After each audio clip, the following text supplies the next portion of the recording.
Cảm ơn bạn đã ghé kênh YouTube Tiểu Na Audio. Tôi từng nghĩ, chia tay là chuyện của hai người, nhưng khi đối phương là đỉnh lưu của showbiz, chia tay lại biến thành tin tức toàn dân hóng. Mà tôi chọn xuất hiện trong chính chương trình anh ta làm giám khảo. Thản nhiên diễn vai, một cô gái vừa thất tình. Ánh mắt anh ta đỏ hoe, tay run rẩy chìa ra chiếc nhẫn. Còn tôi, chỉ mỉm cười, nhẹ nhàng vung tay tát lệch cả gương mặt được bảo dưỡng kỹ lưỡng ấy. Và rồi cả showbiz nín thở, còn tôi, đường hoàng bước vào vòng chung kết. Không cần tình yêu, chỉ cần ánh hào quang mà tôi xứng đáng giành lại bằng chính tên của mình. Vào năm thứ 7 hẹn hò với nhân vật đỉnh cấp Giang Khuất, chúng tôi cùng tham gia một buổi ghi hình phỏng vấn. Người dẫn chương trình sắc sảo đặt câu hỏi: phải chăng đã đến giai đoạn 7 năm tụt hạng, nên mối tình dài này mãi không có kết quả? Thế nhưng dưới ánh mắt rực rỡ của đàn em hoa trắng, vẻ mặt của Giang Khuất thoáng hiện lên sự do dự. Hiện tại tôi đang trong thời kỳ thăng tiến, vẫn nên lấy sự nghiệp làm trọng. Tôi tin Nhược Thanh cũng nghĩ như vậy. Ánh mắt của mọi người cùng máy quay đều hướng về phía tôi, chờ đợi phản hồi của tôi. Tôi nhìn về phía đàn em, khóe mắt long lanh, đôi môi cảm động, mà trên ngón áp út của cô ấy đang đeo chiếc nhẫn thủ công do chính tay Giang Khuất làm. Cái gì mà 7 năm ngứa ngáy, chẳng qua là thay lòng mà thôi. Đối mặt với ống kính, tôi điềm nhiên mỉm cười, tháo chiếc nhẫn đính hôn trên ngón áp út. Đúng là nên lấy sự nghiệp làm trọng. Vậy nên từ hôm nay tôi sẽ trở lại giới giải trí. Tôi vừa tuyên bố sắp tái xuất. Dưới khán đài lập tức xôn xao. Giang Khuất ngẩn người, quay đầu nhìn tôi: Nhược Thanh. Ngửi được mùi hot search, người dẫn chương trình vội vàng đưa mic lên. Cô năm xưa khi đang ở đỉnh cao lưu lượng thì rút khỏi giới, giờ gần 30 tuổi lại công khai tuyên bố tái xuất. Trong đó có điều gì thúc đẩy không? Người dẫn chương trình này là cây đại thụ trong giới. Lời nói quả thật khó nghe. Tôi mỉm cười, đùa nhẹ một câu: 27 tuổi chưa phải gần 30. Đây mới là độ tuổi để nỗ lực. Tôi sẽ tái lập phòng làm việc. Mọi chuyện sau này xin mọi người chú ý theo dõi. Hiện tại không trả lời bất cứ câu hỏi nào. Nói xong tôi phất tay rời khỏi phòng ghi hình. Giang Khuất vội vã chạy theo, kéo tay tôi lại: Kiều Nhược Thanh, em có ý gì vậy? Tôi dừng bước. Chính là những gì anh thấy đấy. Nhưng chẳng phải chúng ta đã thống nhất, anh lo bên ngoài còn em lo nội trợ sao? Giang Khuất nhíu mày: em làm vậy thật bốc đồng. Em có nghĩ đến tương lai của chúng ta chưa? Nghe đến đây, tôi mỉm cười giễu cợt: anh lo bên ngoài còn em lo nội trợ, điều kiện tiên quyết là chúng ta đã kết hôn. Nhưng hiện tại cả hai vẫn chưa kết hôn. Em có quyền tự quyết định cuộc đời mình. Anh dịu giọng lại: Nhược Thanh, có phải em để bụng câu trả lời khi nãy của anh không? Em hiểu lầm rồi. Ý anh không phải vậy. Anh chỉ nghĩ giờ mình đang trong giai đoạn thăng hoa, sắp phát sóng một bộ phim bom tấn. Nếu lúc này có tin kết hôn, sẽ ảnh hưởng không tốt đến hiệu quả truyền thông của phim. Anh nên có trách nhiệm với cả đoàn làm phim. Em từng ở trong giới giải trí, lẽ nào không hiểu những điều này sao? Một chiếc mũ chụp lên đầu tôi một cách chắc nịch. Tôi lạnh lùng nhìn anh. Anh có trách nhiệm với tất cả mọi việc. Nhưng 7 năm rồi, khi nào anh từng nghĩ đến việc có trách nhiệm với em chưa? Vẻ mặt Giang Khuất có phần khó chịu. Kiều Nhược Thanh, em đừng vô lý nữa. Giang Khuất học trưởng. Một chiếc váy trắng vụt vào tầm mắt. Người con gái khuôn mặt dịu dàng thở hổn hển chạy đến, sắc mặt hơi ửng hồng. Học trưởng đang cãi nhau với chị Nhược Thanh sao? Vẻ mặt Giang Khuất có phần gượng gạo. Sao em lại đến đây? Tất nhiên là em phải đến rồi. Nguyễn Nghiên lo lắng nhìn tôi: chị Nhược Thanh, hai người đừng cãi nhau nữa. Dù học trưởng Giang Khuất không có thời gian bên chị, nhưng mọi người đều biết trong lòng anh ấy chỉ có chị. Miệng anh ấy cũng luôn nhắc đến chị. Tôi liếc nhìn cô ta. Đối với Nguyễn Nghiên, tôi thật sự không thể có cảm tình. Cô ấy là đàn em của Giang Khuất, vừa mới tốt nghiệp, đã trực tiếp vào công ty của Giang Khuất, ngày ngày lấy thân phận hậu bối bám lấy anh ấy, hỏi han vấn đề, còn thích giả vờ ngây thơ như đóa bạch liên để lấy lòng thương hại. Giang Khuất lại đặc biệt mê mẩn trò này. Những tài nguyên tốt đều đổ cho cô ấy, thậm chí còn sẵn sàng cùng cô gái mới vào nghề này tạo couple để quảng bá. Thật thú vị, tôi thản nhiên nói. Nghe nói gần đây hai người đang tạo couple. Nguyễn Nghiên vội vàng xua tay, có chút bối rối. Đó là do công ty sắp xếp. Chị Nhược Thanh, chị đừng hiểu lầm. Giang Khuất lặng lẽ tiến lên một bước, nhưng người che chắn trước: Nguyễn Nghiên, trong giới việc tạo couple là chuyện rất bình thường. Công ty đã sắp xếp thì chúng tôi cũng không thể từ chối. Chuyện này em nên hiểu. Không cần vì vậy mà làm khó Nghiên Nghiên. Cô ấy vừa tốt nghiệp, còn nhiều điều chưa biết, cần anh dìu dắt thêm. Nhìn Giang Khuất tràn đầy chính khí, và Nguyễn Nghiên đứng sau anh ấy với ánh mắt vô tội. Tôi suýt chút nữa đã tin thật. Thế nhưng Giang Khuất nắm 80% cổ phần công ty. Nếu anh ta không đồng ý, thì làm sao couple này có thể tạo thành? Tôi mỉm cười quay người, vậy hai người cứ tạo đi. Muốn tạo thế nào thì tạo. Về đến biệt thự, tôi nhanh chóng thu dọn đồ đạc, gọi xe chuyển nhà, rời đi dứt khoát không chút lưu luyến. Thực ra, việc khiến tôi hoàn toàn chết tâm với Giang Khuất không chỉ có chuyện này, mà là vô số khoảnh khắc tích tụ lại. Từng có lúc anh ấy thật lòng yêu tôi. Khi chúng tôi cùng ở đỉnh cao lưu lượng, anh ấy sẵn sàng không cần thù lao, chỉ để cùng tôi tham gia một chương trình. Khi tôi bị đạo diễn quy tắc ngầm, anh ấy thà chịu nguy cơ bị đóng băng sự nghiệp, cũng phải đưa đạo diễn đó vào tù. Anh ấy chẳng bao giờ quan tâm đến việc bị chửi, sẵn sàng công khai nói yêu tôi trước mọi người. Anh ấy không quan tâm đến bất cứ điều gì, chỉ quan tâm đến tôi. Sau đó đúng lúc tôi bị lịch trình dồn dập mà nhập viện, anh ấy nắm tay tôi nói, con gái trong giới giải trí quá vất vả. Anh muốn chuyển toàn bộ tiền lương vào thẻ, để đổi lấy sự yên lòng sau khi rút khỏi giới. Tôi đã đưa ra quyết định điên rồ nhất, tuyên bố yêu đương và rút lui khi đang nổi nhất. Giờ thì anh ấy không còn yêu tôi thật rồi. Sau khi đam mê nồng nàn phai nhạt, chỉ còn lại sự bực bội của anh ấy dành cho tôi, và sự thiên vị dành cho người khác. Còn tôi, trong mối tình này trở thành kẻ thua cuộc lớn nhất. Ánh đèn neon bên ngoài phản chiếu lên những tòa cao ốc. Tôi ngồi trong căn hộ nhìn đống bưu kiện đầy nhà, không biết bắt đầu từ đâu. Đồ đạc mua hơi nhiều. Nhược Thanh, Nhược Thanh. Một giọng nói vui tươi vang lên từ cửa. Sau đó ôm chầm lấy tôi, hu hu hu, cậu đã cố gắng rồi. Cậu đã cố gắng thật rồi. Tớ còn tưởng cậu sẽ không cố gắng nữa cơ. Có chút bất lực. Tôi đẩy cậu ta ra. Đã đến rồi thì giúp tôi dọn đồ đi. Cậu hành động nhanh quá rồi đấy. Ban ngày vừa tuyên bố tái xuất, tôi đã chuyển ra ngoài rồi. Tên Niệm Niệm kinh ngạc, trời ơi, chẳng lẽ là Giang Khuất ngoại tình rồi à? Tôi ung dung mở từng kiện hàng ra sắp xếp. Không biết, không bắt được bằng chứng thực tế. Nhưng tôi chỉ cần biết một điều, anh ấy không còn yêu tôi nữa. Không khí lắng xuống, tên Niệm Niệm ghé sát lại, Kiều Nhược Thanh. Tớ phát hiện ra cậu thật sự rất quyết đoán. 7 năm trước đột ngột tuyên bố rút lui, giờ thì lại đột ngột quyết định tái xuất. Cậu đã suy nghĩ kỹ chưa? Quyết định tái xuất không hề đột ngột. Tôi cúi đầu bật cười, nực cười thật. Suốt 7 năm qua tôi chưa từng ngừng nghĩ đến việc quay lại. Tên Niệm Niệm chu môi, khóe mắt đỏ hoe. Tôi quay đầu nhìn cậu ấy. Vậy cậu sẵn sàng quay lại không? Người quản lý hỏi Lý. Tài khoản phòng làm việc được thành lập chỉ sau một đêm. Cư dân mạng ngửi được mùi liền kéo đến. Có người vui mừng, có người mỉa mai, có người hóng hớt. Trời ơi Kiều Nhược Thanh, cậu biết bọn tôi đợi cậu bao lâu rồi không? Cuối cùng cũng biết quay lại rồi, bất ngờ tái xuất. Chia tay rồi à? Phụ nữ trong giới giải trí toàn dựa vào ly hôn, chia tay để tạo chủ đề, hút lưu lượng. Trời ơi, vậy là Kiều Nhược Thanh thật sự chia tay với Giang Khuất rồi sao? Có ai đó ngoại tình à? Dư luận ngày càng gay gắt. Giang Khuất cuối cùng cũng không ngồi yên nổi, đăng phản hồi phủ nhận chia tay, không có ngoại tình. Cảm ơn đã quan tâm. Tôi không bình luận gì bên dưới, chỉ đăng một bài Weibo. Là một bộ phim tôi vừa nhận, và tác đoàn làm phim, hợp tác vui vẻ. Tên Niệm Niệm dù mấy năm nay không làm quản lý, nhưng tài nguyên vẫn còn nhiều. Cộng thêm độ hot của tôi những ngày qua cực cao, nên nhanh chóng sắp xếp cho tôi một bộ phim. Đội ngũ sản xuất khá tốt, xem như một khởi đầu thuận lợi. Vừa đăng xong thì điện thoại Giang Khuất gọi tới.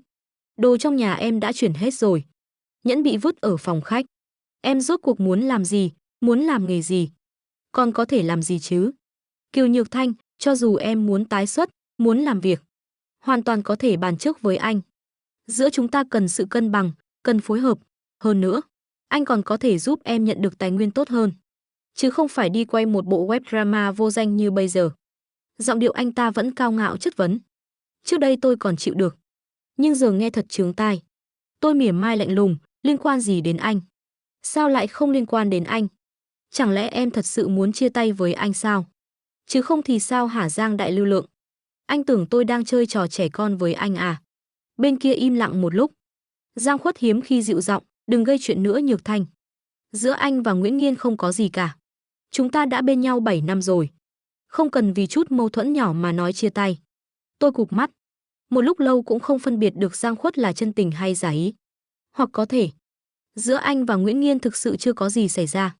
Có lẽ thấy tôi do dự, Giang Khuất tiếp tục muốn níu kéo. Giây sau tôi ngắt cuộc gọi. Tên Nhiệm Nhiệm đứng bên ngơ ngác. Cậu không định nghe anh ta nói gì sao? Lưu Lượng Đỉnh chịu hạ mình dỗ dành. Hiếm lắm đấy. Không muốn nghe. Tôi cầm bút kẻ mắt. Kẻ lại đường cong hoàn hảo nhất cho eyeliner. Giờ anh ta chỉ là vật cản trở công việc của tôi. Hôm nay tôi vừa nhận được một show livestream cần người ứng cứu. Là khách mời của chương trình quan sát tình yêu. Tên Nhiệm Nhiệm xách túi đi theo tôi. Cậu còn định ở bên Giang Khuất nữa không? Chi phí chìm không nên ảnh hưởng đến quyết định lớn. Năm thứ 7 ở bên anh ta. Tôi đã không chịu nổi rồi. Nếu phải tiếp tục bên nhau 70 năm. Tôi nghĩ kỹ rồi. Không muốn. Tên Nhiệm Nhiệm giơ ngón cái. Vẫn là chị Đại Kiều Nhược Thanh nhà chúng ta chất nhất. Cô Kiều Nhược Thanh, một giọng nam nhẹ nhàng vang lên. Tôi khựng lại. Ngẩng đầu nhìn lên. Thấy một đôi mắt sáng trong veo. Anh ấy nheo mắt cười. Đạo diễn sợ chị không tìm được phòng ghi hình. Nên tôi xuống đón. Tóc mái gọn gàng sạch sẽ. Khi chạm mắt với tôi, nốt ruồi lệ nơi đuôi mắt vừa vô tội vừa quyến rũ. Còn có chút quen mặt. Tôi cố nhớ lại. Nhưng vẫn không thể nhận ra. Tôi tên là Đoạn Tinh Dực. Cũng là khách mời của chương trình quan sát tình yêu. Tôi mỉm cười. Xin chào. Tôi là Kiều Nhược Thanh. Tên Nhiệm Nhiệm kéo tay áo tôi. Nói nhỏ.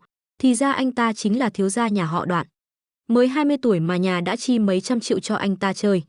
Tôi lại liếc nhìn Đoạn Tinh Dực. Bảo sao thấy quen. 7 năm trước tôi từng làm đại diện toàn quốc cho tập đoàn họ Đoạn. Chắc từng gặp anh ấy. Không trò chuyện nhiều. Chúng tôi nhanh chóng cùng đến phòng ghi hình. Việc ghi hình chương trình quan sát tình yêu rất đơn giản. Chỉ là khách mời ngồi trên sofa livestream xem chương trình tình yêu. Vừa trò chuyện, còn có thể tương tác với khán giả trong phòng livestream. Chỉ là tôi nhìn thấy hai bóng dáng rất quen thuộc. Nguyễn Nhiên vừa thấy tôi liền vội vàng đứng dậy. Chị Nhược Thanh. Không ngờ người cứu viện lại là chị. Giang Khuất nhìn tôi đầy gượng gạo. Sao em lại đến đây? Tôi giả vờ như không để ý. Thảo nào đạo diễn không báo trước tên các khách mời. Thì ra là tính toán sẵn sân khấu tu la. Giang Khuất và Nguyễn Nhiên đứng rất gần nhau. Rõ ràng là để phục vụ cho việc tạo couple gần đây. Còn couple này nhằm nâng ai? Tôi không cần nói cũng đủ rõ. Tôi nhếch môi cười mà không có ý cười. Sao vậy? Không hoan nghênh chắc? Tất nhiên là hoan nghênh rồi. Nguyễn Nhiên hơi lúng túng. Nhường chỗ bên cạnh Giang Khuất. Chị Nhược Thanh ngồi chỗ này nhé. Cảm ơn không cần. Tôi lạnh nhạt đáp lại. Ngồi xuống mép ghế sofa. Gương mặt Giang Khuất có phần mất tự nhiên. Ngón tay nắm rồi lại buông. Cuối cùng vẫn ngồi lại chỗ cũ. Khán giả trong phòng livestream bắt đầu ngửi ra điều bất thường. Anh Giang vừa tạo couple với Nguyễn Nhiên. Thì bạn gái chính Kiều Nhược Thanh lập tức tham gia show cùng. Tính kiểm soát cũng mạnh quá rồi đấy. Có thể đừng cản đường anh Giang lên đỉnh không? Có ai thấy Kiều Nhược Thanh trông mất mặt không? Đã yêu người nổi tiếng. Thì phải lường trước. Anh ta sẽ cùng phụ nữ khác bán couple. Giờ còn đến đây thị uy, thật sự cạn lời. Có ai thấy Nguyễn Nhiên đáng thương không? Vừa mới debut, không ai chống lưng. Bị công ty sắp đặt tạo couple với Lưu Lượng Đỉnh. Bị chửi suốt ngày. Còn phải nhìn sắc mặt Kiều Nhược Thanh. Không hiểu tại sao Kiều Nhược Thanh nhất định phải tái xuất. Có thể rút khỏi giới luôn không? Ghét nhất là bắt nạt trong giới giải trí. Sofa vừa đúng ngồi được 4 người. Nên vị trí của chúng tôi là Giang Khuất và Đoạn Tinh Dực ở giữa. Nguyễn Nhiên ngồi cạnh Giang Khuất. Tôi ngồi cạnh Đoạn Tinh Dực. Trên màn hình TV trước mặt đang chiếu kỳ này của Dấu Vết Tình Yêu. Nữ số 1 vừa đúng lúc đến kỳ. Yếu ớt cuộn tròn trên ghế sofa. Nam số 1 đang trong bếp nấu nước đường đỏ. Ánh mắt đau lòng hiện rõ. Khung cảnh đẹp đẽ ấm áp. Tôi chống cằm xem đến xuất thần. Chợt nghe giọng nhẹ nhàng cảm động vang lên. Tự tay nấu nước đường đỏ cho con gái. Anh ấy thật sự rất chu đáo. Giang Khuất gật đầu. Tôi cảm thấy nam chính và nữ chính chắc chắn sẽ đến với nhau. Chắc chắn sẽ thành đôi. Nguyễn Nhiên nghiêng đầu nhìn tôi. Vẻ mặt rạng rỡ. Chị Nhược Thanh. Chị thấy sao? Ánh mắt tôi dừng lại một chút. Chưa chắc. Tại sao? Nguyễn Nhiên khó hiểu. Chị Nhược Thanh là khách mời cứu viện. Có thể chưa xem phần trước. Nam chính và nữ chính đã trao đổi thẻ tỏ tình rồi. Chứng minh họ có tình cảm với nhau. Hơn nữa nam chính còn chu đáo như vậy.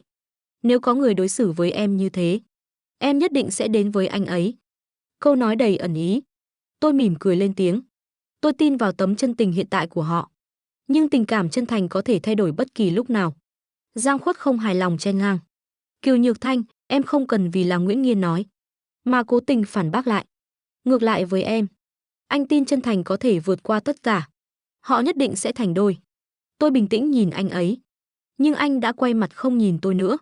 Giang Khuất lăn lộn trong giới giải trí bao năm, rõ ràng biết rằng một lời nói bất cẩn trước ống kính có thể khiến người ta rơi vào bùn lầy. Dù người đó là tôi, nhưng anh vẫn làm vậy. 7 năm trước, anh từng là người vì một hot search bôi đen tôi, mà lo liệu mọi thứ kiện cả anti lên tòa. Thế nên nhìn đi, chân tình quả thật thay đổi chóng mặt. Tôi đang suy nghĩ miên man. Đoạn Tinh Dực nghiêng đầu lại, ánh mắt giao nhau với tôi, nở một nụ cười sáng rỡ. Cô Kiều vẫn đang nhìn tôi sao? Tuy hôm nay tôi hơi đẹp trai một chút thật. Tôi lặng lẽ quay đầu. Phòng livestream cũng nhờ câu nói đó mà chuyển hướng khỏi làn sóng chỉ trích. Đoạn Tinh Dực bất ngờ lên sân khấu. Công bằng mà nói, rút khỏi giới 7 năm, Kiều Nhược Thanh vẫn còn rất ổn. Ánh mắt cô ấy vừa nhìn Giang Khuất, vừa vỡ vụn vừa thất vọng, khiến người ta cũng thấy xót xa. Chuyện nhỏ qua đi, bốn chúng tôi lại tập trung xem tiếp show. Thỉnh thoảng Giang Khuất và Nguyễn Nghiên lại bình luận vài câu. Chỉ có Đoạn Tinh Dực từ đầu đến giờ không nói mấy lời. Tôi không nhịn được liếc anh ta một cái. Đường đường là thiếu gia tập đoàn họ Đoạn, cũng chỉ đến để xem show thôi à? Nguyễn Nghiên trên sofa hơi dịch người.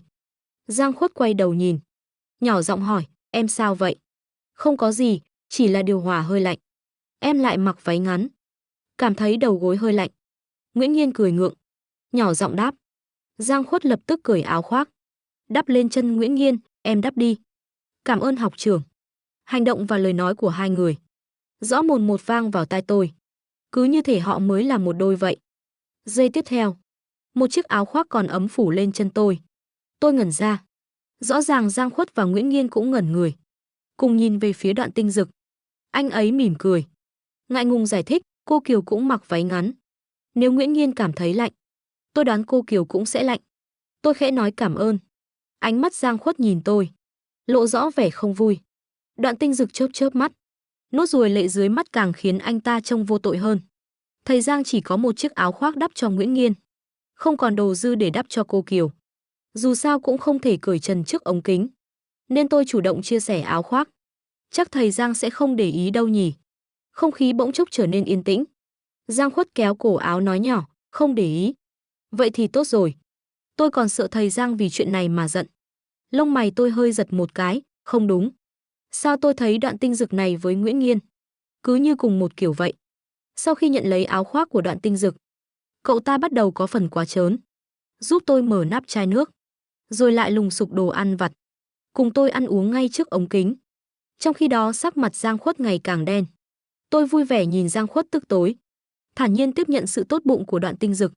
Vừa ăn vừa bàn luận về tình tiết trong chương trình. Lại xuất hiện một nữ khách mời mới, số 3.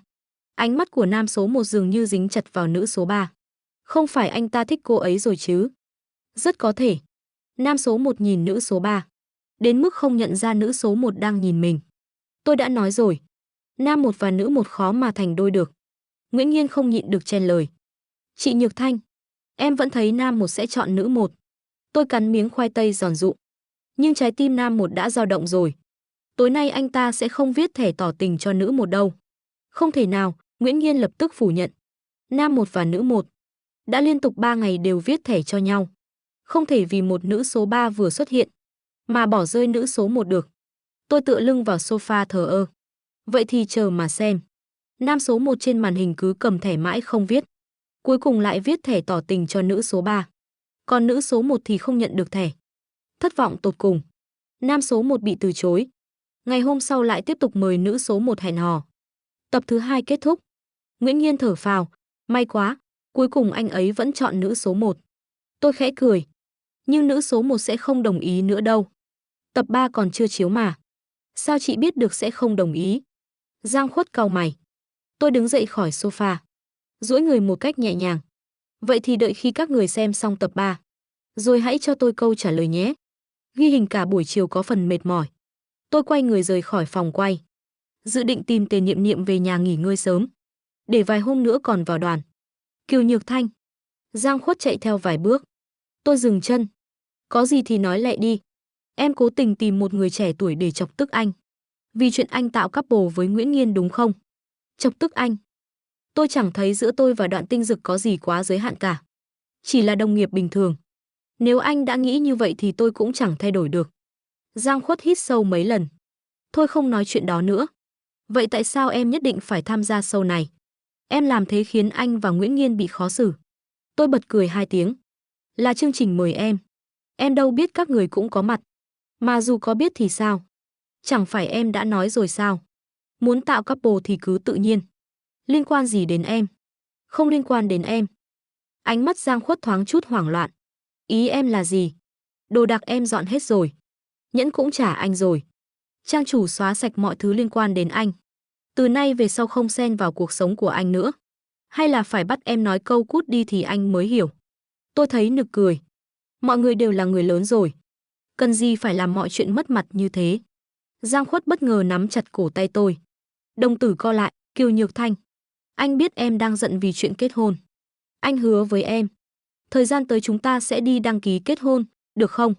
Tôi gỡ từng ngón tay của anh ra. Rút cổ tay về. Không hiểu tiếng người thì đi khám. Đừng ở đây lên cơn loạn thần. Tôi không có thời gian. Cũng chẳng còn kiên nhẫn. Nói xong tôi quay lưng rời đi. Không thể nào. Giang Khuất bắt đầu mất kiểm soát. Lại chạy đến. Hai tay nắm lấy vai tôi. Cố gắng nhìn thẳng vào mắt tôi. Chúng ta đã ở bên nhau 7 năm. Tại sao lại chia tay như vậy? Em thích người khác rồi đúng không? Tôi nhìn anh ấy. Không nói gì. Cho đến khi mắt anh ta đỏ hoe.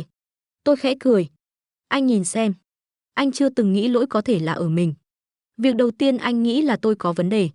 Vì trong mắt anh, ở bên anh, tôi mãi mãi thấp hơn một bậc. Tôi không xứng để nói lời chia tay. Nhưng Giang Khuất, 7 năm trước, vị trí của tôi còn cao hơn anh rất nhiều. Trong khoảnh khắc ấy, ánh mắt Giang Khuất lộ rõ sự hoảng loạn chưa từng có. Nhược Thanh, trước đó, anh chỉ nghĩ tôi đang giận dỗi. Chỉ cần dỗ dành là ổn. Ai mà lại đi chia tay với Lưu Lượng Đỉnh chứ? Giọng nói quen thuộc của thầy Giang vang lên sau lưng. Đoạn Tinh Dực bước tới, mỉm cười giúp tôi gỡ tay Giang Khuất ra. Ở nơi đông người thế này, thầy Giang với cô Kiều đứng gần nhau quá. Không hay đâu đấy. Giang Khuất nhíu mày, tôi đang nói chuyện với bạn gái tôi. Liên quan gì đến cậu? Bạn gái sao? Đoạn Tinh Dực chớp mắt, tai tôi rất thính. Vừa nghe cô Kiều nói hai người chia tay rồi mà. Trí nhớ tôi cũng tốt lắm. Hiểu được tiếng người. Tôi bật cười khúc khích. Sắc mặt Giang Khuất lập tức đen lại. Tôi bước qua anh ta. Vỗ vai Đoạn Tinh Dực, cảm ơn nhé. Lúc khác mời cậu ăn cơm. Nhất định rồi, cô Kiều. Dư luận sục sôi suốt mấy ngày. Trên mạng có rất nhiều. Cư dân mạng vẫn đang bàn tán liệu tôi và Giang Khuất đã chia tay hay chưa. Phía Giang Khuất không lên tiếng. Tôi bên này cũng không phản hồi. Chỉ nhanh chóng vào đoàn.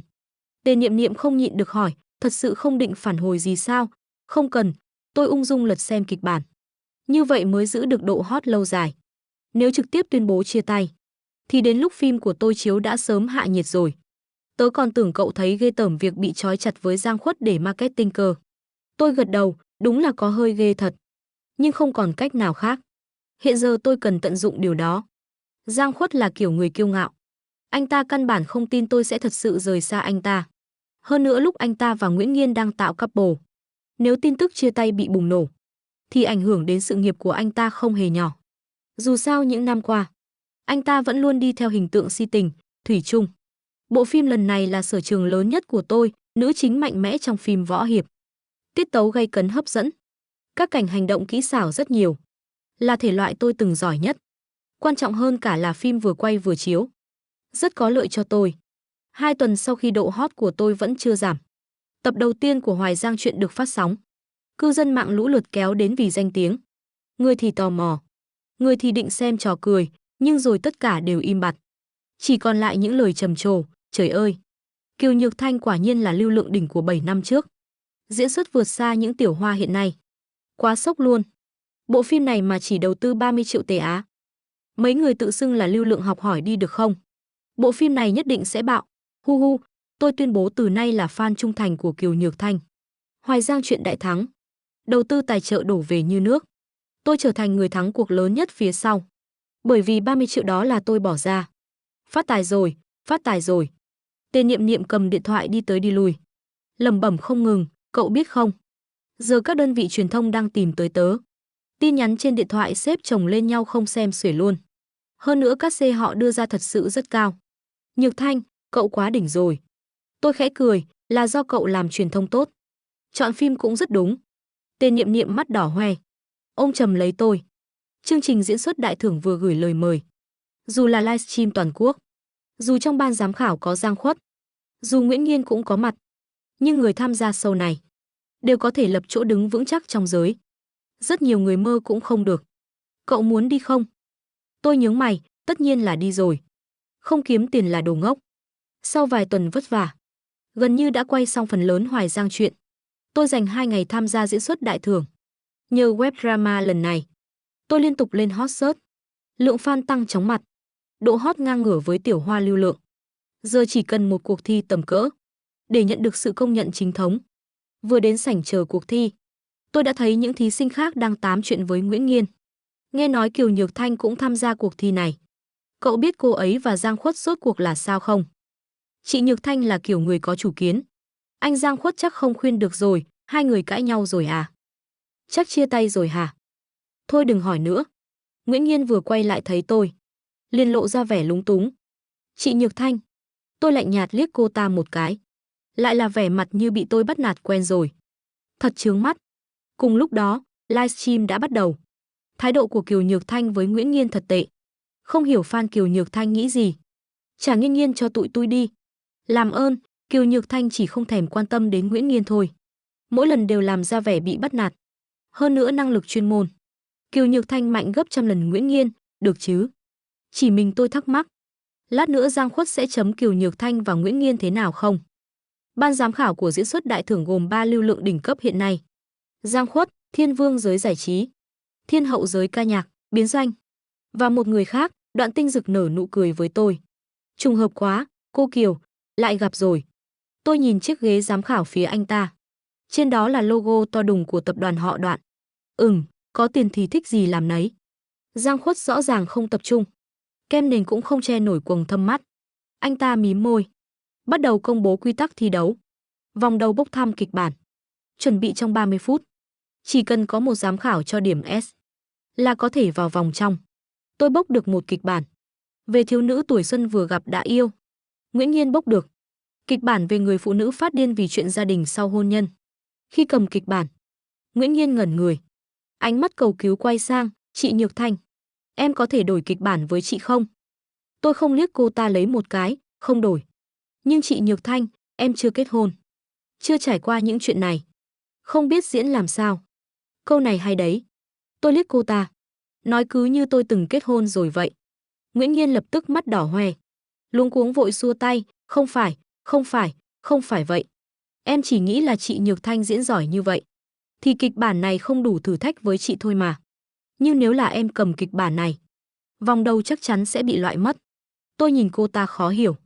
Bị loại thì bị loại thôi. Tôi đâu phải mẹ cô. Nói xong tôi quay người vào phòng chuẩn bị. Chọn bộ đồng phục học đường. Váy dài vừa qua gối. Lộ ra đôi chân trắng trẻo thon gọn. Tôi hài lòng buộc tóc đuôi ngựa cao. Tẩy đường eyeliner sắc sảo và son đỏ rực. Cả người trở nên vừa trẻ trung vừa nghiêm túc. Vừa xuất hiện, khán giả trong livestream hét ầm lên. Trời ơi, tạo hình của Kiều Nhược Thanh đẹp quá. Tôi mê chết mất. Ha ha, lúc này các fan kỳ cựu bày tỏ đã quá no nê. Khi chị Kiều oanh tạc cả showbiz 7 năm trước, các người còn đang chơi bắn bi ấy chứ. Diễn giỏi lại còn xinh đẹp. Thượng đế đã đóng cửa nào của cô ấy vậy? Sắc mặt Giang Khuất đăm chiêu. Ánh mắt dính chặt vào tôi không rời. Tôi tự động phớt lờ. Bắt đầu nhập vai. Chương trình không phân vai diễn chung. Cần biểu diễn tưởng tượng không có vật thật. Tôi ôm sách trong tay bước đi nhẹ nhàng. Tà váy khẽ lay động 2 lần. Tôi thuận thế vỗ vai người phía trước. Bạn học, cuốn sách bạn vừa mượn ở thư viện có thể nhường cho mình được không? Mình đã thử mượn nhiều lần nhưng vẫn chưa được. Cùng với bản nhạc nhẹ nhàng lãng mạn, đôi mắt tôi hơi mở to. Ánh nhìn né tránh vài lần, không sao đâu. Mình sẽ mượn lần sau vậy. Giây tiếp theo, tôi ngẩng đầu kinh ngạc, bạn nói chúng ta cùng đọc à? Hai má tôi dần đỏ ửng. Cúi đầu nhìn mũi chân, cảm ơn bạn. Cả khán phòng im phăng phắc. Cuối cùng là Đoạn Tinh Dực dẫn đầu vỗ tay. Diễn xuất áp đảo. Tôi cho điểm S. Biến doanh ngay sau đó giơ bảng, tôi cũng cho S. Hy vọng sau này bạn sẽ đứng trên sân khấu nhận giải ảnh hậu. Tôi cúi đầu cảm ơn. Giang Khuất mãi không giơ bảng. Chỉ mím môi, ánh mắt phức tạp nhìn tôi. Một lúc sau mới lên tiếng, diễn xuất còn cần rèn giũa thêm. Tôi cho A.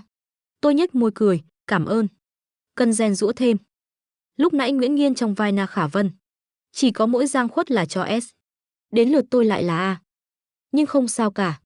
Tôi đâu trông chờ anh ta giúp tôi vào vòng trong. Vòng 2, vòng 3 tiếp tục trong bầu không khí căng thẳng. Tôi thuận lợi tiến vào vòng chung kết. Tất nhiên, người cùng vào chung kết là Nguyễn Nghiên. Sau khi bốc thăm đề thi, thời gian chuẩn bị cho chung kết chỉ có 10 phút. Lên sân khấu ứng biến tại chỗ. Tôi nhắm mắt dưỡng thần trong phòng chuẩn bị. Trước mỗi sự kiện quan trọng, tôi đều dùng cách này để giảm căng thẳng. Tiếng bước chân giày cao gót vang rõ. Tôi mở mắt, thấy Nguyễn Nghiên đứng trước mặt. Căn phòng không còn ai khác. Cô ta bỏ đi vẻ ngây thơ thường ngày. Nhíu mày đánh giá tôi từ trên xuống. Tôi khuyên cô nên tự rút lui thì hơn. Vì sao? Cô ta hừ đắc ý, cô không thấy sao? Học trưởng Giang Khuất luôn âm thầm giúp tôi đoạt quán quân. Hơn nữa chung kết, anh ấy đã bàn trước với đạo diễn phim. Sẽ cho tôi điểm S. Hai người còn lại cũng sẽ cho tôi điểm S. Chỉ có tôi mới là quán quân. Tôi xoay ghế giám đốc 2 vòng. Bình thản cười nhẹ. Vậy cô cầm chức quán quân đó không thấy xấu hổ sao? Liên quan gì đến cô? Sự thật là chỉ cần tôi đoạt quán quân, địa vị trong giới sẽ tăng vọt. Lúc đó cô đừng hòng vượt mặt tôi.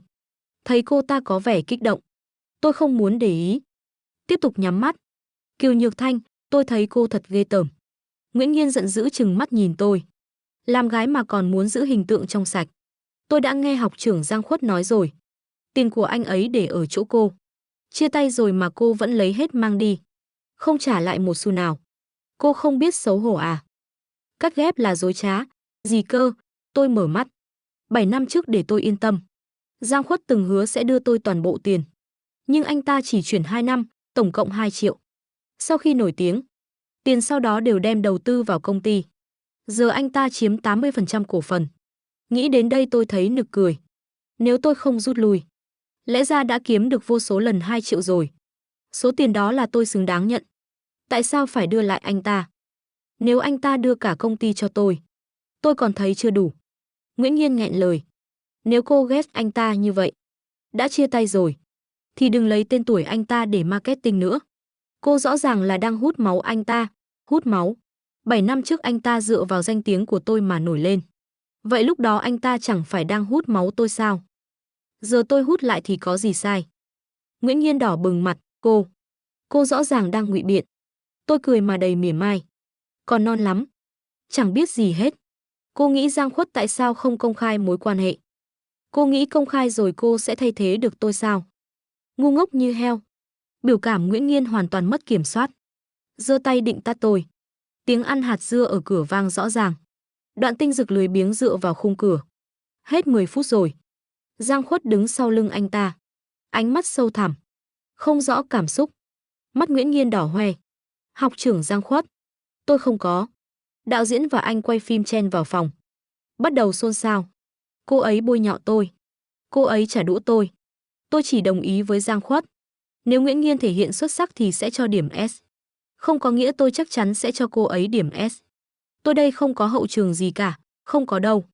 Tôi là dân lành, là công dân tốt đấy nhé. Nguyễn Nghiên ngơ ngác lùi lại 2 bước. Tôi liếc cô ta một cái. Chỉ vào micro trên áo sơ mi. Tôi đã nói rồi, cô ngu như heo còn không chịu tin. Đoạn Tinh Dực cong mắt vỗ tay. Tuyệt vời, thật sự quá tuyệt vời. Chương trình này đúng là xứng đáng được tài trợ. Ánh mắt Giang Khuất âm trầm xông tới. Kéo tay tôi lôi ra ngoài. Tôi có chuyện muốn nói với em. Nhưng tôi không có gì để nói với anh. Tôi bình tĩnh rút tay lại. Theo tiêu chuẩn đạo đức thì giờ anh phải xem như nghệ sĩ bị liệt vào danh sách đen rồi. Kiều Nhược Thanh. Tôi nhướng mày. Chúng ta đã chia tay từ lâu rồi, Giang Khuất. Hơn nữa anh nhớ cho kỹ. Là tôi đá anh đấy. Gân xanh nơi cổ và vai Giang Khuất giật giật. Đôi mắt lại đỏ hoe. Em không muốn biết. Rốt cuộc vì sao anh lại rời xa em à? Tôi mỉm cười. Vậy giờ tôi nói cho anh biết. Trước kia anh thích tôi vì tôi đứng ở vị trí cao. Anh thích những vì sao rực rỡ. Thích cảm giác ngước nhìn. Nhưng chính anh là người kéo tôi xuống khỏi đỉnh cao. 7 năm bên nhau như chân trâu phủ bụi. Đã bào mòn sạch sẽ mọi cảm xúc. Anh bắt đầu thấy tôi không xứng với anh. Thấy tiểu học muội mới vào nghề thú vị hơn tôi nhiều. Anh thay lòng. Vậy bây giờ tại sao lại muốn quay lại? Vì anh phát hiện. Anh dốc toàn lực. Muốn kéo tôi xuống khỏi thần đàn thêm một lần nữa. Nhưng lại bất lực. Anh sợ. Anh hoảng. Anh không cam lòng. Giang Khuất bỗng cắt ngang, gào lên. Không phải. Kiều Nhược Thanh, em căn bản không biết anh yêu em đến nhường nào. Tôi bật cười mỉa mai. Nói yêu không thấy nhục à? Chẳng phải chỉ vì hôm đó trong buổi phỏng vấn. Tôi do dự khi nói đến chuyện kết hôn sao? Chẳng phải anh muốn kết hôn với tôi sao? Giang Khuất run rẩy móc từ túi ra một chiếc hộp nhẫn. Hôm nay anh mang theo nhẫn rồi. Vốn định đợi kết thúc chương trình thì cầu hôn em. Một cái bạt tai vang dội lệch đầu Giang Khuất. Chiếc hộp nhẫn rơi xuống đất lăn vài vòng. Tôi chỉ thấy lòng bàn tay nóng rát. Chúng ta chia tay rồi. Cả đời này tôi sẽ không bao giờ quay lại với anh. Nghe rõ chưa? Một giọt nước mắt trượt xuống từ chóp mũi Giang Khuất. Tôi cầm khăn ướt lau lòng bàn tay. À đúng rồi, đề thi tôi bốc được ở chung kết là chia tay. Không biết Giang Đại Lưu Lượng thấy phần ứng biến của tôi thế nào. Một năm sau, tôi đứng trên sân khấu lễ trao giải, ánh đèn vàng rọi xuống vai, bên dưới là tiếng vỗ tay vang dội khắp khán phòng. Nữ chính xuất sắc nhất năm, Kiều Nhược Thanh. Tôi mỉm cười bước lên bục, chiếc váy đuôi cá ôm trọn đường cong kiêu hãnh. Không còn ai nhắc đến cái tên Giang Khuất nữa. Người bên cạnh tôi bây giờ là Đoạn Tinh Dực, người đàn ông từng lặng lẽ giơ áo khoác lên che chân tôi giữa buổi ghi hình, và sau đó âm thầm chống lưng cho mọi dự án của tôi, không ràng buộc, không áp đặt, chỉ thuần túy là ủng hộ và tôn trọng. Sau ánh hào quang, chúng tôi nắm tay nhau rời khỏi sân khấu, giữa những tiếng chúc mừng, anh nói nhỏ bên tai tôi. Hôm nay em đứng trên đỉnh cao, là vì em xứng đáng. Tôi bật cười, không phải kiểu ngạo nghễ nữa, mà là nụ cười an yên sau bão giông. Bởi vì cuối cùng, tôi cũng có thể yêu mà không cần đánh đổi chính mình. Tôi không cần là cái bóng bên cạnh ai. Tôi là Kiều Nhược Thanh, là ánh sáng của chính tôi. Câu chuyện đã kết thúc tại đây. Cảm ơn bạn đã lắng nghe trên kênh Tiểu Na Audio, nơi mang đến những câu chuyện đầy hấp dẫn và thú vị. Hãy để lại ý kiến của bạn trong phần bình luận. Và đừng quên theo dõi kênh để cập nhật những nội dung mới nhất nhé. Chân thành cảm ơn bạn.